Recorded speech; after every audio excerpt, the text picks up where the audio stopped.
忍者軍阿修羅之章係 UPL 喺1987年推出嘅街機動作遊戲，前作係1984年嘅忍者軍魔城之冒險，內容單調啦，但係已經非常受歡迎。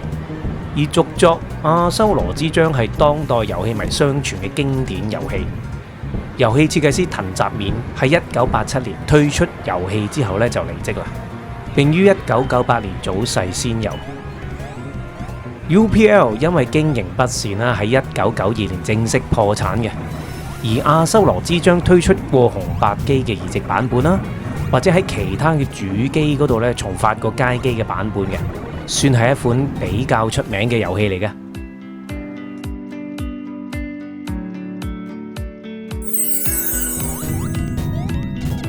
究竟乜嘢係嘆息之牆呢？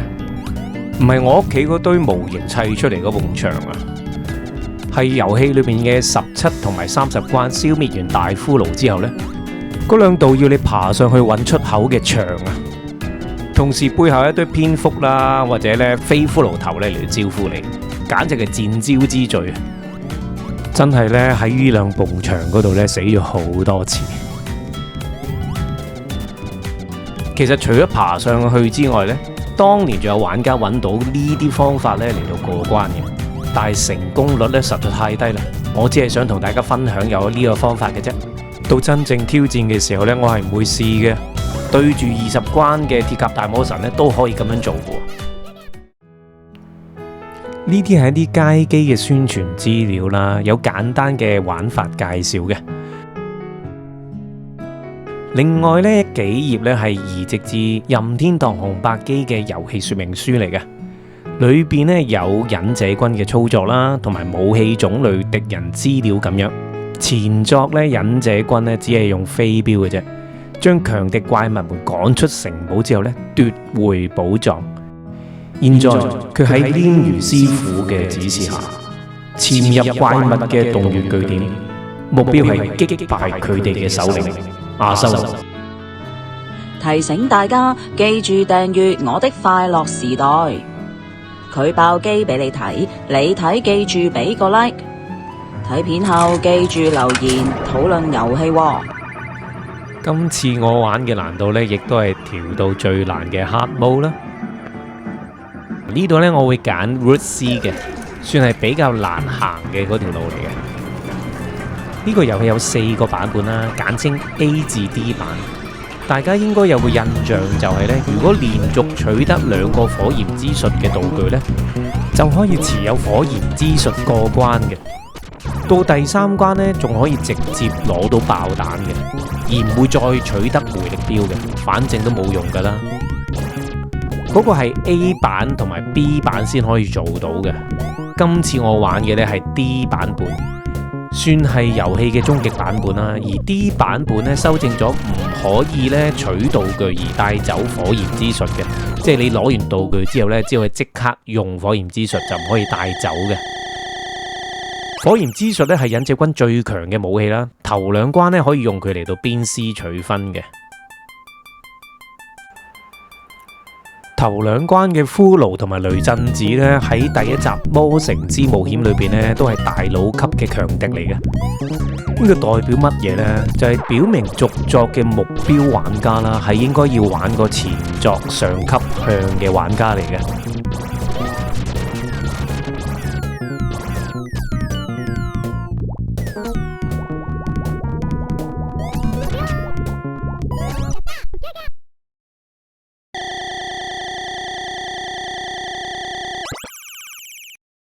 第3關係 bonus stage 啦。部分 bonus stage 咧可以選擇走入鳥居而不挑戰過關嘅，但係咧就唔可以從師傅手上咧取得新武器。逼苦攻操作嘅方法應該係阿修羅之章所發明嘅，往後好多遊戲都有採用啦，甚至係近代嘅 Switch 嘅 Mario 遊戲咧都有類似嘅操作方式嘅。喺度攞到第二把武器回力鏢，但係真係冇乜用嘅其實。第四關從高處落下可以撳跳掣咧嚟到翻跟斗嘅，觸地結果有3個情況啦，踏低、地上翻滾或者站立啦。如果成功腳踏地咧就可以攞到1000分嘅，或者係臨掂地嗰下咧一瞬間撳跳躍掣咧，亦都可以成功站立嘅，攞到火焰之術。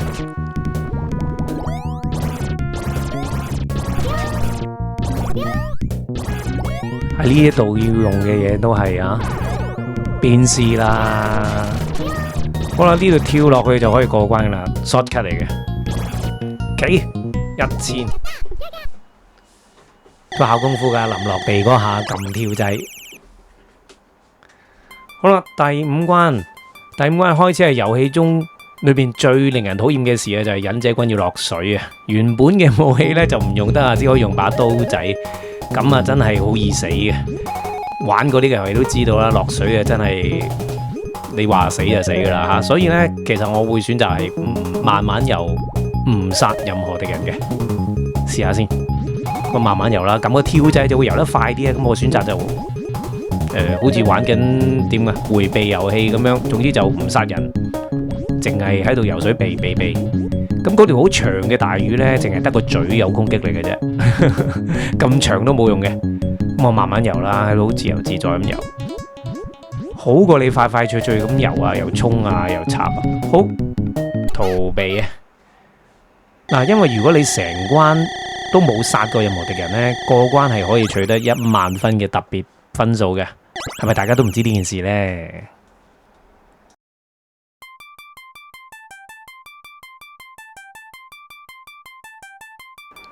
第6關呢關 bonus stage 過咗之後呢，就可以取得爆彈啦。頭嗰幾關嘅 bonus stage 呢，其實都冇難度嘅，只係行出去個通道呢就可以過關。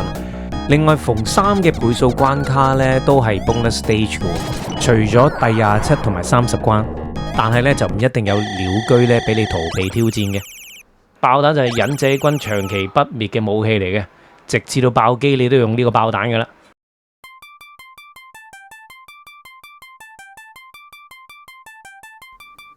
第7關啊，首次用爆彈啦，個效果係咁樣嘅。呢一關呢，就其實冇乜特別嘅，主要有2種敵人啦，就係頭先我打低咗嗰2隻嘅蝙蝠啦，同埋呢下邊嘅嗰啲木肉啊，你見到佢啱啱彈緊上嚟。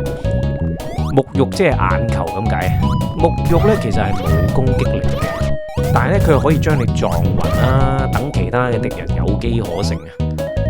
消滅咗佢哋之後呢，係冇卵用嘅，但係能夠鞭佢嘅屍嘅，都唔知邊個設計呢個鞭屍可以攞分嘅呢個玩法嘅，係咪藤澤面啊？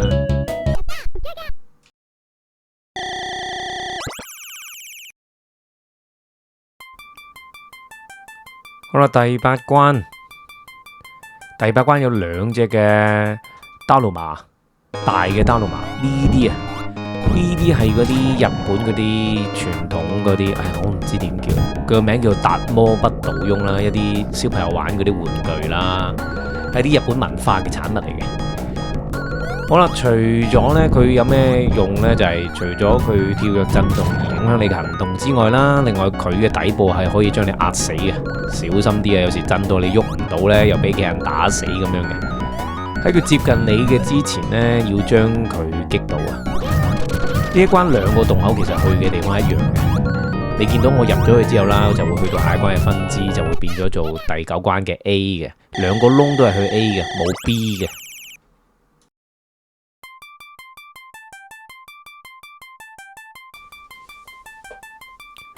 第9關 bonus stage 嚟嘅，過關呢就可以攞到第1個火焰之術啦。火焰之術呢，你有咗之後呢，其實呢你可以用到40秒嘅，可以分段用啦，即係除非有必要用佢啦，否則我都會慳住用嘅。我擒上去啦，哇，好多雷震子啊！你哋係咪咁叫佢嘅呢？我嗰陣時我哥哥又係咁叫佢喎，叫佢雷震子喎。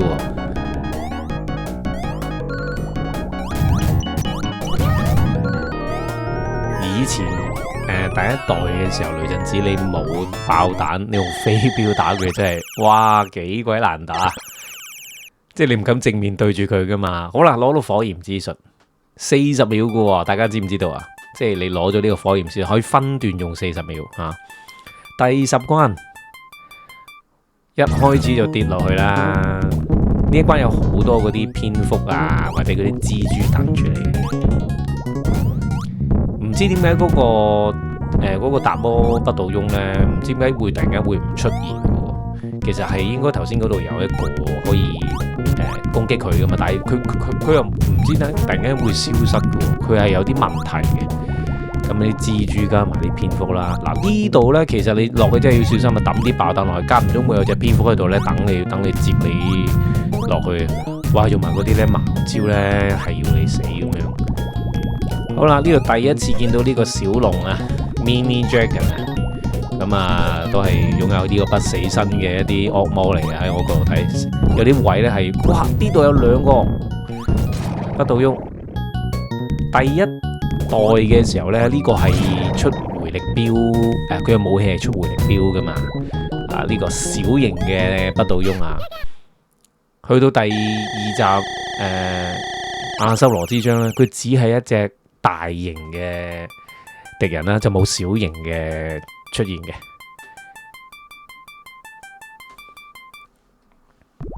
第11關，呢一關係第一次出現較長嘅分岔路迷宮，要開始咧認路揾出口噶啦。咁啊，你見到啦，入山洞啦，啲音樂都唔同咗嘅。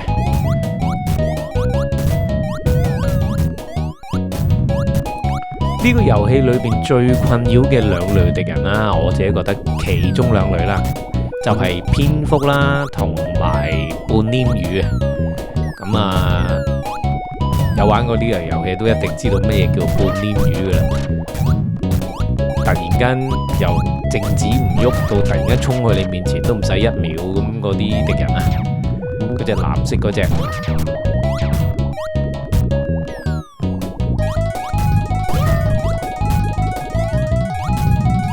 好想去邊？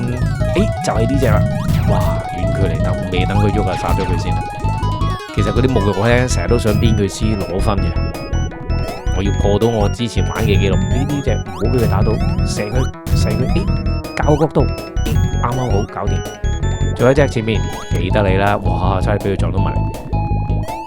好啦，前面呢度有啲第一個咁嘅分岔路啦，係落去嘅，唔係去前面嘅。咁啊。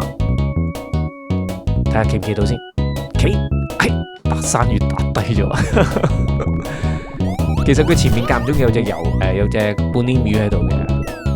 其實半黏魚同黏魚師傅係咪有關係嘅咧？即係你個師傅係叫黏魚師傅噶嘛？我呢條跳上去又係分支嚟嘅，前面係一個掘頭路嚟嘅，向上行。咁啊，喂，咁都企到喺度嘅，攞埋呢個火焰之術先，到佢。嗱，呢個唔會影響你原本嗰個嘅。就哇，差啲俾個伏骨殺死，攤埋分先，哇，又係財死啊！食埋，哎呀，你唔俾我食，搞錯啊！要用飛杯殺，好食埋呢粒呢抽提子先。遊戲設計者喺度留低抽提子都好嘥咗佢啊！咁跳上去啊呢度，又有抽提子，我食埋先。好啦，哇，邊是正？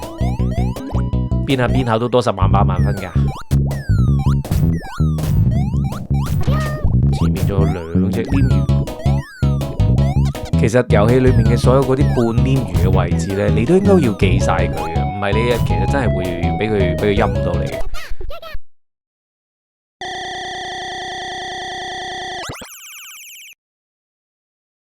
好啦，第12關嘅 bonus stage 啊，呢個遊戲嘅所有 bonus stage 我都會挑戰嘅。咁我覺得啦，以前應該好多玩家都會放棄呢一關嘅，就入去鳥居就算數啦。咁啊，我係會過晒佢嘅。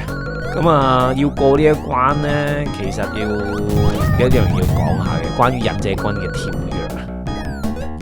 其實按跳躍鍵嘅時間長短呢，可以做到高中低3種跳躍嘅。壁虎公嘅跳躍都係咁嘅，即係你可以撐牆嘅時候呢，撳個跳掣嘅長短呢，而控制一個高中低嘅跳躍啦，即係跳大跳、中跳、細跳咁樣嘅。某啲 bonus stage 嘅過關位置呢，你只可以從某一個位嘅某一種跳躍嘅高度先可以到達，好似呢一關咁都有啲特別嘅。要減少失手死啦，掌握壁虎公跳躍嘅力度係至為關鍵嘅。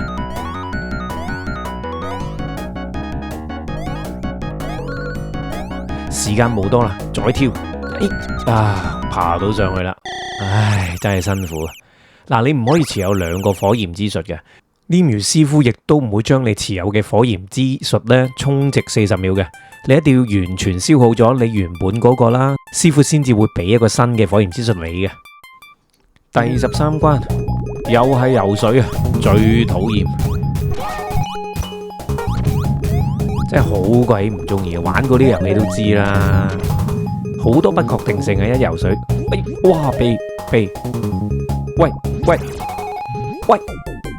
唉，第一次死，失手，唉，我唔撈 game 啦，我唔知要錄幾耐啊，唉，呢個遊戲令我放棄一命通關啦，個遊戲實在太長啦，50分鐘啊，中間一次都唔死，真係冇乜可能，我驚我要錄1個月啊！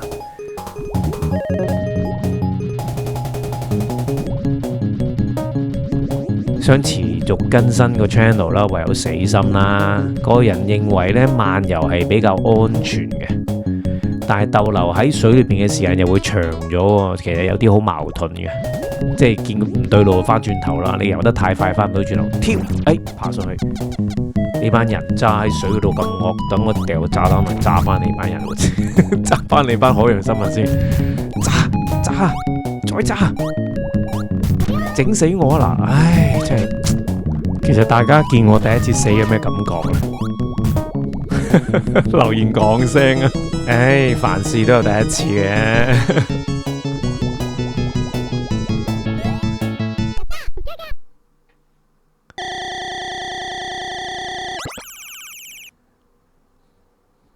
第14關啊！嗱，呢一關呢唔係迷宮嚟嘅。係冇任何分支路嘅，中間嘅敵人啦，只係小龍啦，同埋半黏魚。其實喺度考你耐性啊，唔好咁心急啊，俾嗰啲黏魚撞死。呢條巷有4條半黏魚，真係小心，抌定個炸彈等佢衝過嚟咯。同埋啲小龍係阻住你。等你急得滯呢，想跳嘅時候呢，俾啲黏魚撞死。前面有一隻，係啦，佢臨掂你嗰下跳一跳咯，但係你要肯定前面冇黏魚喎。哇！呢度跳上去，即刻就有黏魚啊！你如果唔係用緊炸彈做武器呢，其實有啲危險。好啦，上邊就係頂層啊。頂層呢就係會有第一個大骷髏骨啦，守住個出口嘅。大骷髏呢係忍者軍嘅宿敵嚟嘅，玩家係一定要掌握用爆彈消滅佢嘅技巧啦，唔可以依賴用呢個火焰之術嘅。大骷髏骨嘅弱點呢係佢嘅頭顱同埋軀幹，佢嘅手骨同埋刀身呢係唔會受傷嘅。就係要靠佢撞前嗰一刻呢，預投爆彈，等佢撞埋個爆彈度，咁撞到佢頭，係好似呢兩下咁樣。另外，忍者軍呢唔能夠喺同一個位置逗留超過20秒嘅，否則呢就會有個風火輪出嚟搞局噶啦。所以你見我可能炸佢咁上下呢，又會離開呢個畫面行後嘅，就係咁解啦。如果個風火輪出咗嚟呢，你到時係只可以等死嘅啫。嗱，仲有啊，其實你要識得計刀嘅，即係大約你炸咗個骷髏骨幾多下呢？你大約要知道佢幾時差唔多係死呢？因為有時時間唔夠，你要攞去搏拳嘅，其實佢都應該差唔多噶啦。下一轉應該可以消滅佢啦。我哋見到等陣翻轉頭咧，就係避免個風火輪會出嚟嘅。好啦，呢下睇下得唔得先，搞掂啊！好啦，第一次面對骷髏骨。好啦，逼苦工撐場，跳去出口過關啊！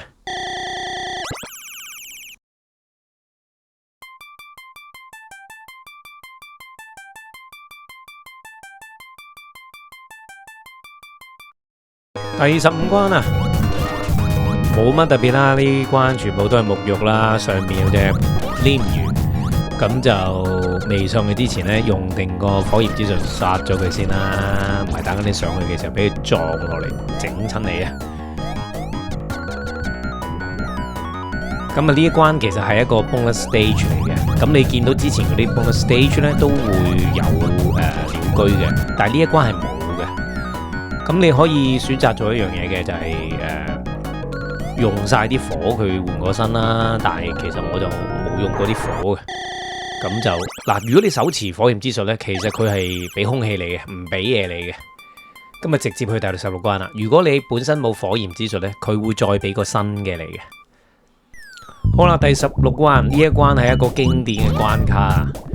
咁就呢一關其實唔係迷宮嚟嘅，因為冇任何分岔路嘅。佢只係要你攀山涉水啦，係好長途、好艱難嘅一關嚟嘅。中間仲有2段係游水關卡啦，忍者軍真係入水能游、出水能跳嘅。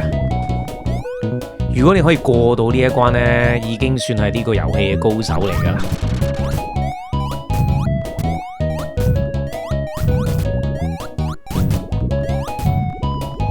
哇！啲音樂其實都幾好聽嘅。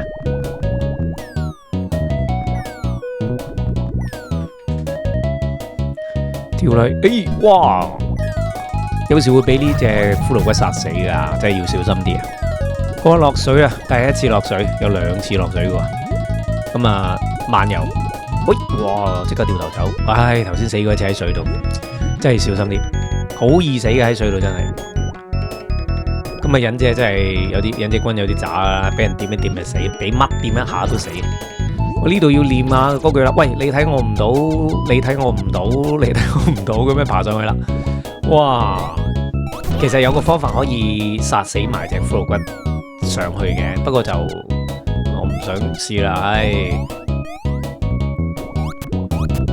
好啦，再過去前邊呢，就會係一個跌翻落去嘅懸崖。哇！突然間有隻半鯰魚喺度，即係其實真係唔記得，真係會死噶。即係有時你掉以輕心咧，哇唔得跌落去，咁啊跌翻落去之後咧，哇快過佢條屍喎我，咁就會落到去熔岩呢度啦。哎呀，我都唔敢撳跳，就係因為撳嗰下咧就會有可能碌咗去前面，跌最尾撞一跌咗落去熔岩，一跌落熔岩就跌落熔岩就會死噶啦。咁呢度好多雷震子騷擾你啦，咁啊小心啲啊，因為佢會跳噶。其實前邊係會有隻大骷髏嘅，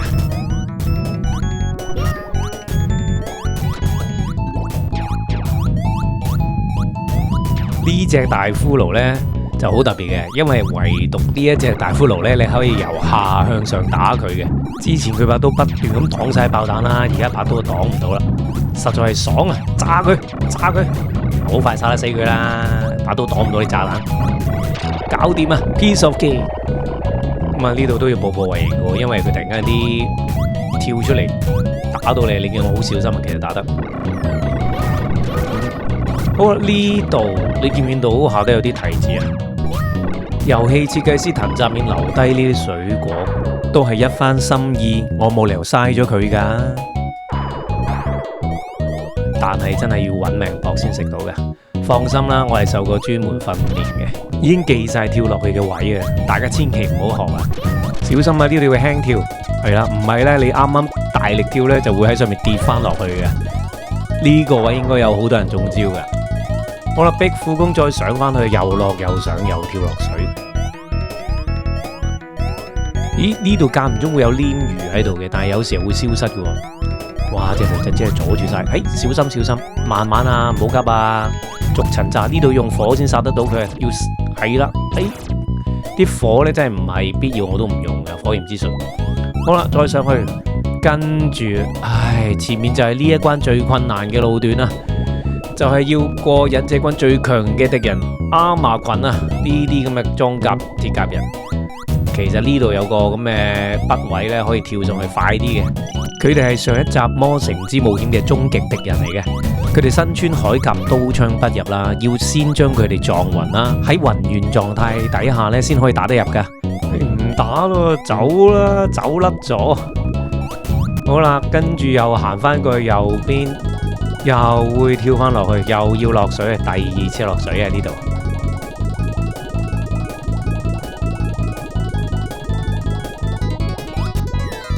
哇！差啲又俾佢陰到，哇！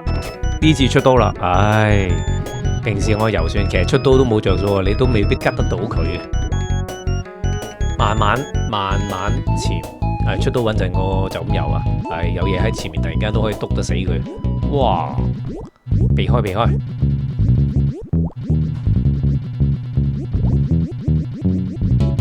跟住去前面上翻去，走刀啦！就嚟捱完呢一關啦，竟然可以唔使死嘅16關。其實過到16關呢，唔使死呢都係啲成就嚟啊！我覺得其實好難打啊，第16關。跳係，最後仲有隻大嘅大魯馬，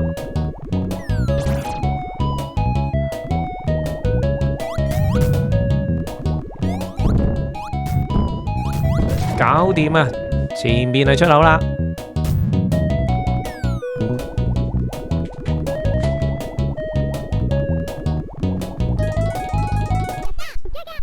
幾經辛苦，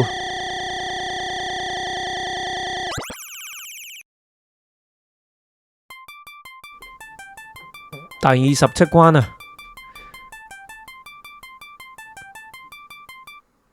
呢一關呢，一條直路呢，便可以到達同大骷髏決鬥嘅場地啊！但係難關呢，就唔係同大骷髏決鬥，佢只係呃你時間嘅，呃你鐘嘅啫。要過呢一關啦，時間係一個大嘅考驗啦。如果你有火焰之術呢，喺呢個時候可以用火焰之術咧嚟慳時間嘅。好快咧就會見到佢啦。好啦，都係預頭爆彈啦，等佢撞埋佢啦。雖然佢把刀能夠擋住啦，但係如果佢行前嘅時候呢，就擋唔晒嘅。咁啊，預頭啲爆彈啦，記住20秒要翻轉頭走一走啊！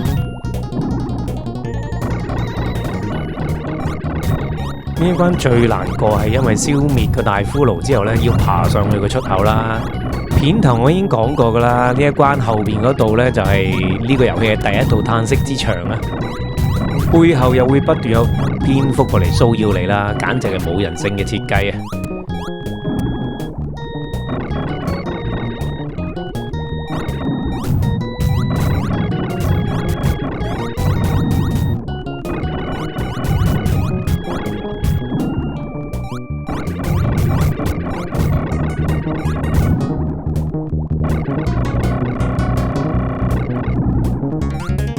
炸都幾係噶得啦，炸！唉，應該我驚佢劈落嚟要避啊！咦，仲未得喎，但係冇時間啦，我要搏拳噶啦，其實炸埋呢轉，唉，翻轉頭先，驚個風出嚟。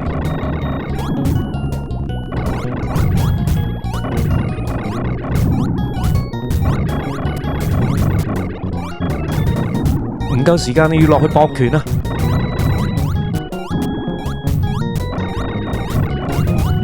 哇！哎呀，遲半秒就死啦！好啦，嗱，我哋特登唔用火嘅。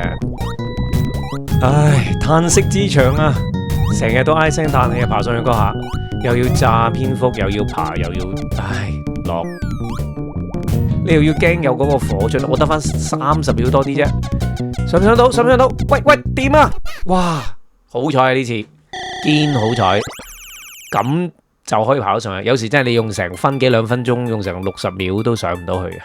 咁就過咗第17關啦，好似有啲容易喎。第18關，當年都會有好多玩家呢，包括我啦，會放棄呢一關嘅 bonus stage 嘅。下邊因為有個鳥居可以撤退啊嘛，如果你唔貪佢個火呢，其實係可以唔搏嘅。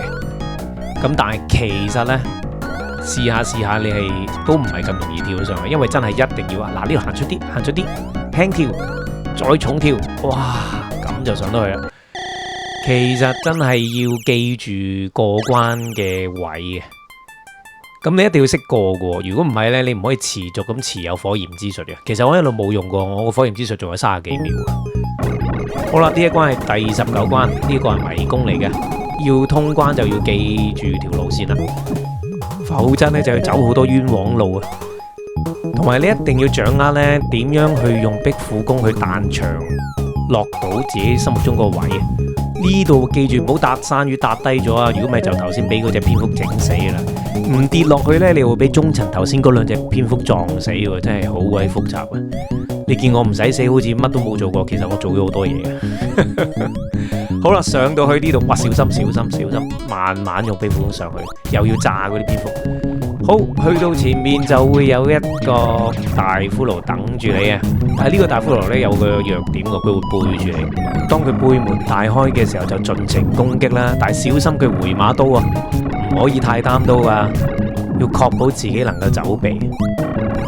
炸！喂，走啊喂！哇！回馬刀啊嗱，好危險啊，其實就係好似特登露啲破綻俾你，其實暗藏殺機。哇！好險啊！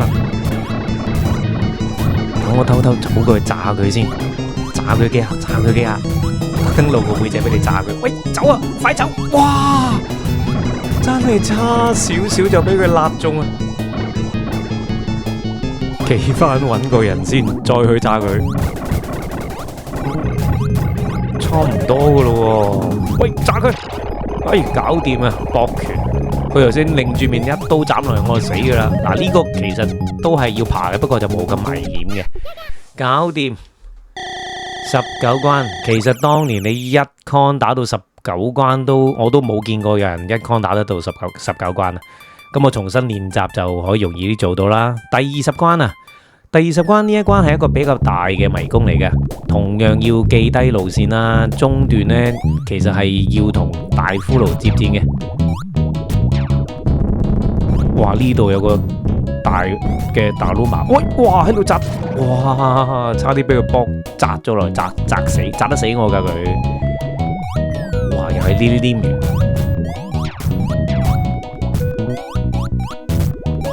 跟住前面呢度係跳過去，係啦，未落去嘅，跟住就要落啦。當你聽到骷髏骨嘅大骷髏嘅聲音啦，就跳落去啦。呢度我都係唔用火焰之術嘅，慳唔係慳啊！其實我係唔想用，因為其實好多人都係只係用炸彈嚟到去對付大骷髏嘅，我都係咁做。好，哇！呢關嘅大骷髏就容易啲對付啦，因為佢背後冇太多敵人嘅滋擾啊，但係都要記住啦，一個地方唔可以逗留20秒啦。你見我特登走上去過一個冷河就係咁解啦。呢關嘅時間係足夠嘅，唔使太過搏嘅。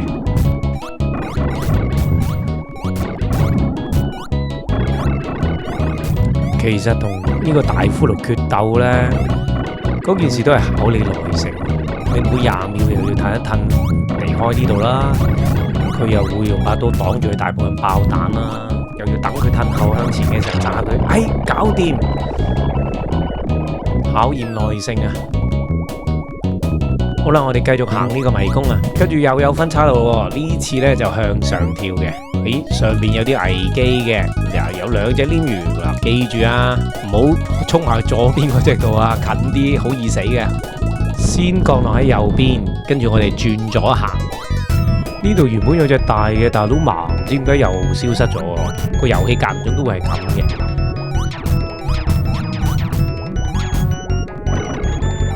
好啦，鐵甲大魔人喺度等住你啊！唔知點解又係背門大開嘅。佢嘅 HP 呢係大骷髏嘅1.5倍嘅。都係咁啦，間歇性背門大開啦，其實唔算好難對付嘅，唔貪刀就得噶啦。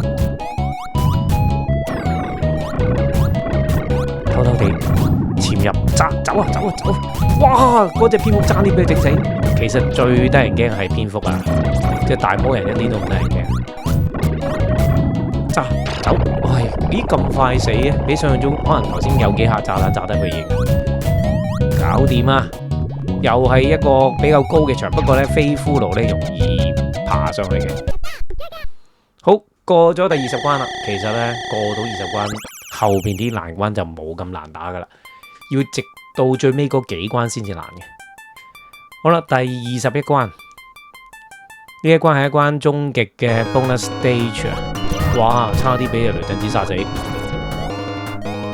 第28關嘅 bonus stage 咧，都係同呢一關係一樣嘅。咁呢一次咧，我就會用盡咗手持嘅火焰之術先啦，跟住再問阿黏魚師傅咧攞個新嘅。呢度咁樣棘下嘅方法咧，就會棘到過嚟呢度，踩過呢個粒位嗰度噶啦。咁就當我消耗晒所有嘅火焰之術之後咧，就可以攞個新嘅啦。係咪好似好易過啊？你玩下你就知道呢個係擒唔到入去嘅，試下。好，第22關，呢一關嘅敵人只有一種啦，就係阿歌舞伎啊 Kabuki， 唔難嘅，有炸彈都可以過嘅啦。係啦，咁啊中間有2個火焰之術嘅道具啦，你可以攞嗰個火焰之術嚟呢，貪分鞭屍貪分嘅。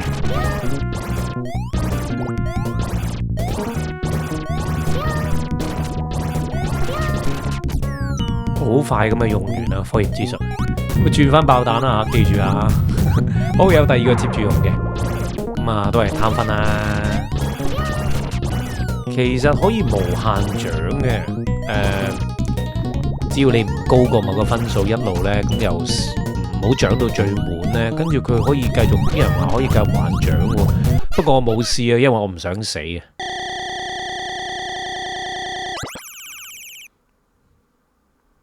第23關，呢一關再對阿瑪正面與阿瑪群接戰，呢次係冇得逃走噶啦。上次第16關見佢嘅時候呢，你係可以唔打佢嘅，我都冇打晒，打咗幾隻咁咯，印象中。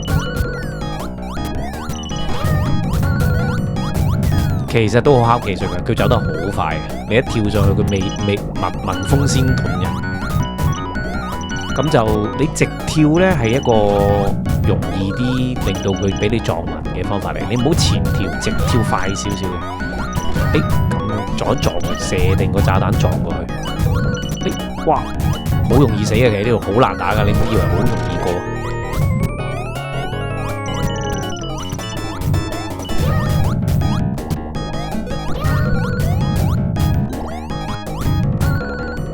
應該仲有2隻定1隻喺上面。以前呢，第1集嘅時候呢，嗰隻大佬留喺上面嘅，呢條好似大佬咁樣，係咪難打啲嘅呢？哇！頂佢，搞掂，好易死嘅。其實頭先呢一關，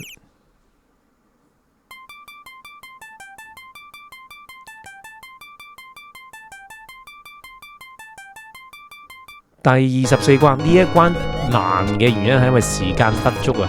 你見我呢，嗱，嗰隻黏魚一定用火焰之術殺死佢先嘅，記住唔好跌落去啊！踩佢個頭去下一個柱嘅頂嗰度最好啦。你要對付嘅其實最尾嗰4隻嘅啫，最好就引咗上面嗰2隻跌落下邊，咁你就唔使打，引埋上面嗰隻落嚟，快啲啊！個風火輪出嚟搞局啊，快啲啊！我唔可以企定喺，死啊！哇！好難殺嘅，其實喺呢個位紮場，殺到1隻，仲有2隻啫。時限其實得翻30秒嘅啫，因為30秒佢出風火輪嘅。好，殺多1隻，上面仲有1隻啫，好難喺上面同佢打過嘅，因為佢嗰啲年老咧，頂佢落去，過關啊！哇，真係險啊！其實佢係會俾個火焰之術你嘅，不過我仲未用完手頭上嗰個，佢唔會派嘅。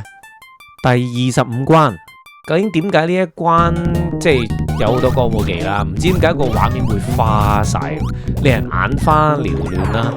最終 boss 嘅嗰關呢都係咁樣嘅，唔明嗰個用意係點解喎？係咪因為未修正咗一啲遊戲上面嘅問題呢？有啲人以為呢可能係模擬器出現嘅問題啊，其實唔係啊！我當年見證過街機都係咁樣樣嘅。咁第31關都有咁嘅情況嘅，我相信可能係一啲遊戲未完善嘅原因嚟嘅。好啦，跟住第26關呢一關呢，有獅子母呢一種敵人啊。獅子母呢係遊戲裏邊最麻煩嘅流羅嚟嘅，因為佢哋會留下火種啦，佢留低嗰啲火種呢係唔會消失嘅，你只可以期望佢哋呢唔好亂放火，嗰啲火呢係全部一直留喺度嘅。盡快通關啦，就少一分風險。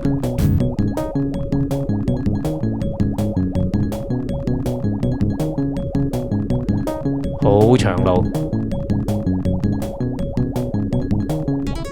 呢關唔算特別長嘅，行多一段就過關嘅。有時佢會喺你一啲必經之路嗰度留下火種啊，咁你真係求神拜佛佢唔好周圍放火啦。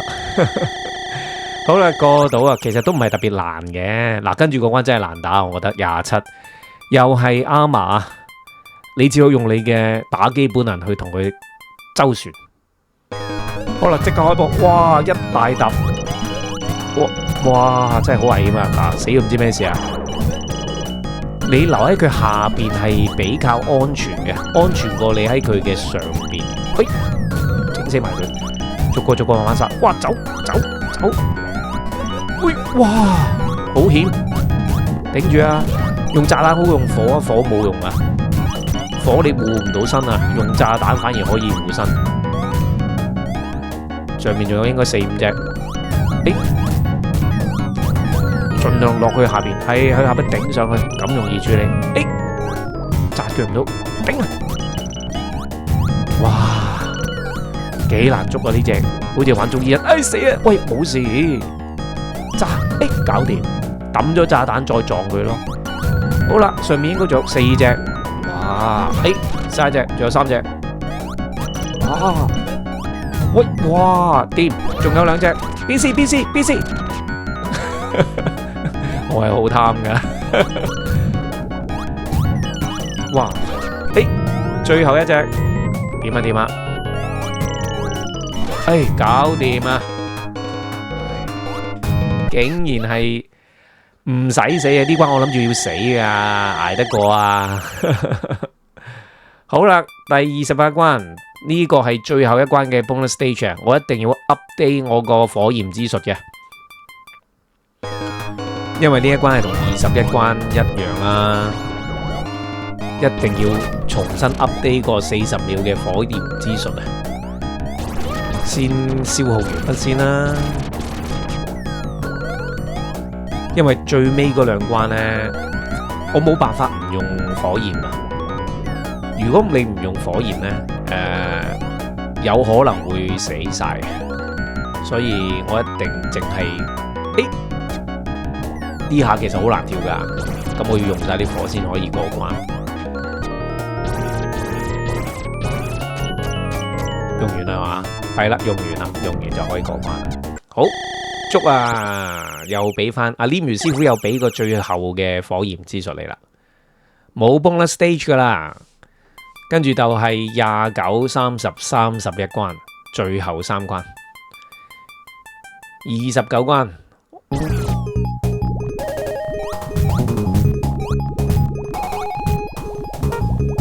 一關都係迷宮嚟嘅。咁呢關迷宮呢就唔係特別迷嘅，之但係呢就有好多陰招位嘅。你見佢出半黏魚，你都知佢想點啦。想殺你一個措手不及啦，跟住再上去嘅，上去呢度一定要用火，我冇辦法唔用火啊，因為佢有個黏魚喺度啦，第一，第二又會出隻小龍啦，下邊又有蜘蛛加黏魚，哇！如果你冇火係過唔到嘅，係你要撞彩過咯，咁啊過咗嗰度呢，過咗呢一關嘅第一個難位啦。可唔可以唔好教住我啊，小龍？仲要多一隻。呢度跌落去啊！跌落去，跟住呢，你又要對付嘅係大骷髏，又係你嘅宿敵啊！中間又會出現兩隻半黏魚。呢度我真係覺得佢，你係咪真係冇乜人性啊？喺個窄巷嗰度出隻大骷髏，咁我喺度同佢接戰啦，搏命啊！其實我想用火嘅，不過30關一定要用。哇！跳得過，冚到咗，好似馬戲班表演啊！頭先講覺得，走啊走啊走啊，快走！喂，哇！喂，長咯喎，喂！唉，又死，好彩唔使走好遠啫，即刻喺呢度開始翻。第二隻嘅死咗，冇辦法啦，唔通撈 game 咧，由頭打過第一關打過㗎。我錄2個月都錄唔到我估。喂，哇！喂，唔好咁殘忍都得。喂，得要搏拳。哇！竟然頭先嗰下唔使死。嗱，大難不死必有後福啊！誒，搞掂啊！頭先有2下扎得好入啊！好啦，唔好俾佢哋黏魚陰到你啊！最尾又要擒上去呢埲牆啊！不過呢個最主要攻擊你嘅就唔係蝙蝠啦，淨係呢啲飛骷髏頭，咁就爬得至上去嘅。好啦，過咗第29關，其實29關都算難關嚟嘅，因為嗰隻大骷髏其實好難對付噶。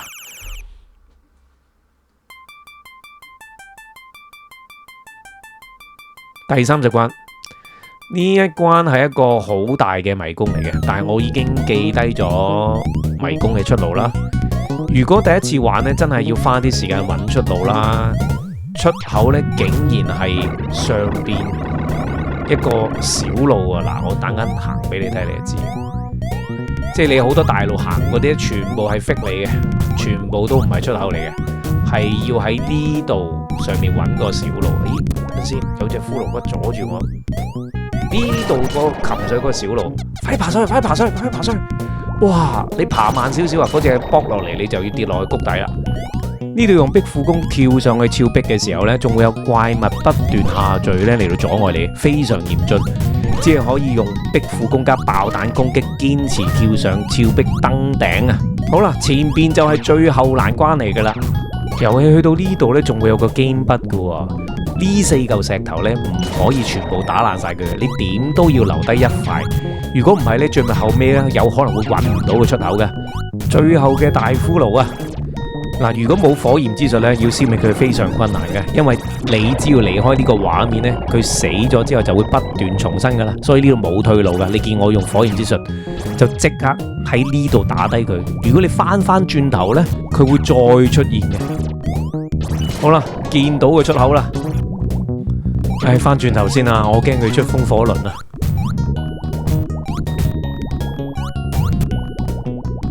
唉，又要攀上牆頂，上唔到去啊！快啲，快啲，快啲，快啲，快啲，爬！唉，死咗！唉，又要打過，要再打多次大骷髏啊！呢下壁虎功跳躍再加爆彈登頂呢，我覺得真係要用我畢生嘅打機功力先可以做到啊！你試過就明白我講咩噶啦。好難嘅其實，好啦，再打多次大骷髏，都係用火焰之術啦。記住留1塊石頭啊！呢度，哇，好多敵人啊！其實呢度，好啦，火焰之術，哇，搞掂啊！穿過咗佢啊！嘆息之牆。我究竟要用幾多時間先可以爬到上去呢？加油！唔得，再嚟，得唔得？唉，唔得，放棄啊！爬到咁上又要避風火輪啊，真係，唉，走啊，離開呢個畫面，再翻轉頭。好啦，再翻嚟，再搏。大家明白咩叫嘆息之牆未？我喺呢埲牆前面，捱咗唔知幾多次，爬得唔得？得唔得？得唔得？得唔得？得唔得？搞掂啊！終於爬到上去啦！唉，好啦，最後大佬阿修羅，遊戲設定咧令到我可以咧企喺度不斷攻擊就可以輕易打低佢噶啦。唉，我唔想再冒險死啦，死咗3隻啊！就咁樣企喺度咧就可以不斷攻擊佢啦。其實點解畫面會花晒嘅呢？即係我真係覺得可能佢真係未搞掂嗰隻遊戲就出咗街嘅，應該係出錯嚟嘅，即係應該係未做好隻 game 就賣啦，係啦，就係咁。好啦，遊戲沒有交代任何結局嘅內容呢，就表示 game over，突然間完結啦，令到我有啲好似有啲唔甘心咁嘅感覺。簽低個名，冇。唔好講一命啦，呢個遊戲一幣通關其實一啲都唔容易嘅。